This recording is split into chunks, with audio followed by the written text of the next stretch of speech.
මරදාන සාන්ත ජෝසප් විදුහල් පාපැදි සවාරිය පිළිබඳ දැනුවත් කිරීමේ මාධ්‍ය හමුවක් අද පැවැත්වුණා. මේ සවාරිය පැවැත්වෙන්නේ සාන්ත ජෝසප් සාන්ත පීතර සීමිත පන්දුවාර ක්‍රිකට් තරගයට සමගාමීවයි. මෙම මාධ්‍ය හමුවට සාන්ත ජෝසප් පාපැදි සවාරියේ සංවිධායකයින් අනුග්‍රහකයින් සහ මාධ්‍යවේදීන් ඇතුළු පිරිසක් සහභාගී වුණා. මුලින්දන්ම සාන්ත ජෝසප් විද්‍යාලයේ රට පෙරහැරට අවශ්‍යතාවයක් වුණේ සමාජ වෙනුවෙන් දෙයක් කිරීමට. ඉතින් අපි 2009 අන්ඔෆිෂියලි පටන් ගත්ත මේ වෙහිකල් පැරේඩ් එක 2010 දී අපි ඔෆිෂියල් වෙහිකල් පැරේඩ් එකක් බවට පත් කරනවා.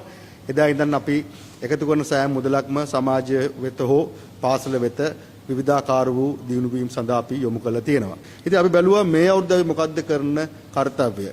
ඉතින් අපි මේ අවුරුද්දේ හිතුවේ අන්දගොළුබීර විද්‍යාලයට. ඉතින් අපි හිතුවා මේ පාර අපි එකතු කරන මුදල් සම්පූර්ණයෙන් මේ ප්‍රොජෙක්ට් එක වෙනුවෙන් අපි යොදවනවා කියලා. ස්මාර්ට් බෝඩ් 3ක් අපි පරිත්‍යාග කරනවා කියලා. පැරේඩ් එක පැවැත්වෙන්නේ 25 වෙනි අප්‍රේල් මාස සෙනසුරාදා දිනේදී උදේ 8ට තමයි පාසල ඉදිරිපිටින් අපි ගමන ආරම්භය කරන්න බලාපොරොත්තු වෙන්නේ. මාර්ගය වෙන්නේ සාන්ත ජෝසප් විද්‍යාලයේ ඉබ්බන්වල හන්දියටත් ඉබ්බන්වල හන්දියෙන් ටවුන් හෝල් දෙසටත් ටවුන් හෝල් දෙසින් විහාරමාදේවි හරහා ග්‍රීන් පාක් එක හරහා සාන්ත බ්‍රිජට් කන්‍යාරාමයෙන් නැවත නන්දන මෝටර්ස් හරහා මේටල් රෝඩ් එකෙන් නිදාස් චතුරස්‍රයෙන් අපේ පාපැදි ගමනය නිමා කරන්නට